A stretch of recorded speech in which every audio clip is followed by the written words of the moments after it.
आज हम कल्पना के एक ऐसे सागर में डुबकी लगाने वाले हैं जहां पर दो जापान के ही पौराणिक राक्षस एक ऐसे भीषण युद्ध में उलझने वाले हैं जिसका परिणाम रक्त की धाराओं से एक नए महासागर और एक संग्राम का आगाज करेगी, जिनमें से एक तरफ है 9 पूंछों वाला 1000 फीट विशाल राक्षस कुरामा, या जिसे 9 टेल्ड फॉक्स भी कहते हैं। वहीं इसके विरुद्ध खड़ा है एक 400 फीट ही सही पर बड़े बड़ों को राख में तब्दील करने वाला मॉन्स्टर द लेजेंडरी गॉडजिला। पर क्या हो जब ये दो शक्तिशाली राक्षस आपस में भिड़ेंगे?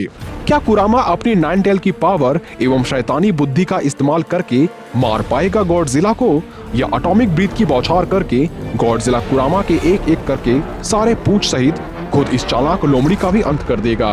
जानेंगे आज के इस वीडियो में। पर वीडियो में आगे बढ़ने से पहले वीडियो को लाइक करना बिल्कुल भी ना भूलें। सबसे पहले बात करें कुरामा की, तो इस दैत्य को 9 टेल्ड फॉक्स के नाम से भी जाना जाता है। यूं तो इस दैत्य का जिक्र जापान के लोक कथाओं में भी हो चुका है, पर नारुतो सीरीज में भी यह सबसे पावरफुल एंड स्ट्रॉन्गेस्ट कैरेक्टर्स में से एक है, जिसकी कहानी हजारों साल पहले तब की है जब कागुया और त्सुत्सुकी, जिसे मॉन्स्टर ऑफ चक्रा भी कहा जाता है, का मिलन गॉड ट्री से होता है। तब एक गॉड लाइक एंटिटी 10 टेल्स की उत्पत्ति होती है, पर यह शैतान मदर ऑफ चक्रा यानी कागुया से जुड़ा हुआ था। इसलिए जब हगोरमो और उनके भाई हमूरा ने कागुया को हराया और उसे सील कर दिया, तब 10 टेल फॉक्स उसके शरीर से अलग हो जाता है और बाहर निकलते ही ये पूरे मानव जाति के लिए खतरा बन जाता है। इस खतरे को रोकने के लिए हगोरमो ने 10 टेल्स को अपने ही अंदर सील कर लिया और इस प्रकार धरती पर जिंचुरिकी का निर्माण होता है।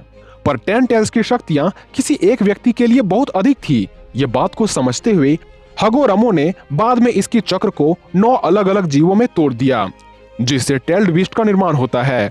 और इन्हीं बीस्ट में से एक था कुरामा द 9 टेल्ड फॉक्स, जो सभी 9 बीस्ट में से सबसे ज्यादा अक्लमंद और ताकतवर था। अपने मृत्यु से पहले हगोरमो ने इन बीस्ट को आजाद छोड़ दिया और उन्हें बताया कि एक दिन तुम ऐसे व्यक्ति से मिलोगे जो तुम्हें किसी हथियार की तरह नहीं बल्कि अपना ही दोस्त के रूप में देखेगा। पर कुरामा का जीवन इतना भी आसान नहीं होता। 6 पद ऑफ सेच की मृत्यु के बाद कुरामा कहीं भी आने जाने के लिए आजाद तो था, लेकिन जल्द ही वो सिनोबी कबीले द्वारा पकड़ लिया जाता है और इस 9 टेल का इस्तेमाल किसी हथियार के तौर पर किया जाने लगता है, जिस वजह से कुरामा को मनुष्य के प्रति घृणा होने लगती है और ये घृणा देखते ही देखते नफरत में बदल जाती है। पर इस फॉक्स की मुलाकात जब नए बने जिंचुरिकी नारुतो से होती है, तब यह नफरत धीरे धीरे शांत होने लगती है, क्योंकि नारुतो इसे हथियार की तरह नहीं बल्कि इसे अपने समान मानता है। यही वजह है कि कुरामा नारुतो को अपनी शक्ति स्वेच्छा से देना शुरू कर देता है और इनकी जोड़ी इतिहास के सबसे शक्तिशाली सिनोबी में से एक बन जाती है। बात करें 9 टेल्ड फॉक्स के पावर्स एंड एबिलिटीज की, तो इसके पास है इमेंस चक्रा पावर। कुरामा की चक्र शक्तियां लगभग अनंत है। एक टेल्ड बीस्ट के रूप में वो लगातार चक्र उत्पन्न कर सकता है, जिससे नारुतो बिना थके लंबे समय तक लड़ाई लड़ सकता है।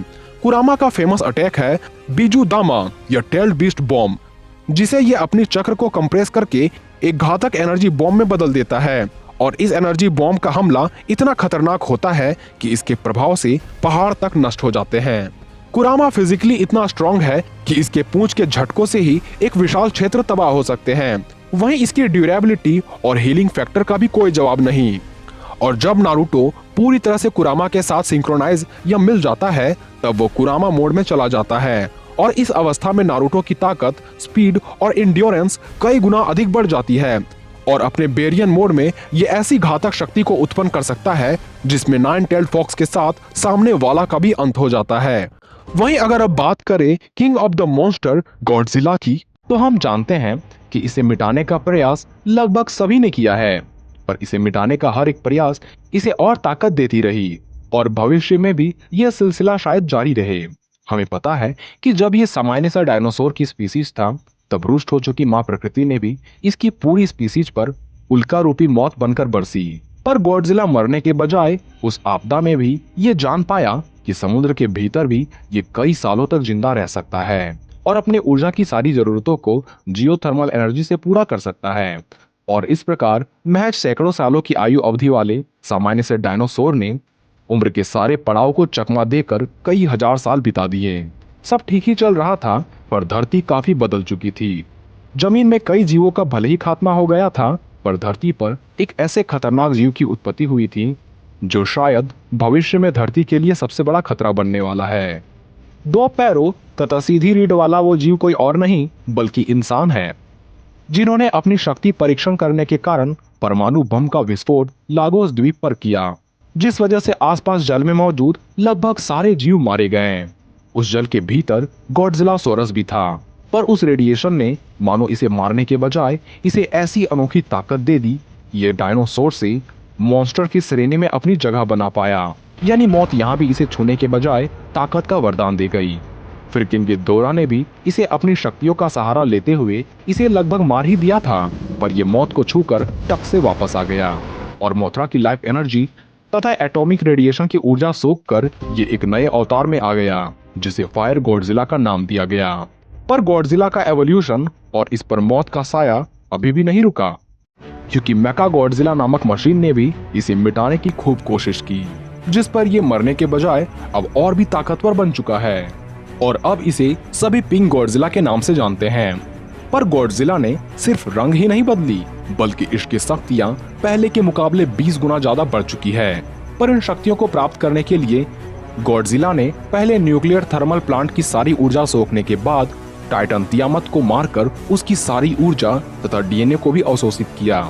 साथ ही ये धरती के ऐसे जगह को हाइबरनेशन के लिए चुना जहां से धरती पर सर्वाधिक मात्रा में ऊर्जा का बहाव हो रहा था, और इतनी सारी ऊर्जा को सोखने की वजह से इसमें एवोल्यूशन हुई और ये पहले के मुकाबले न सिर्फ ताकतवर बना बल्कि इसकी ऊंचाई तथा डोर्सल प्लेट्स के आकार में भी काफी परिवर्तन आए, ताकि ये ज्यादा देर तक ऊर्जा को बरकरार रख सके।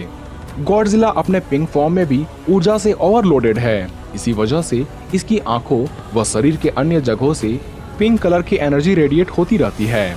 हालांकि इसके बर्निंग स्टेट में मोथरा की लाइफ एनर्जी की वजह से ऊर्जा का भयानक स्तर पर बहाव हो रहा था, और उस स्तर पर ऊर्जा अभी गॉडजिला से न निकल रही हो, पर ताकत के मामले में ये अभी बर्निंग स्टेट से भी ज्यादा ताकतवर बन चुका है, क्योंकि ये काफी स्थिर और संतुलित बन चुका है।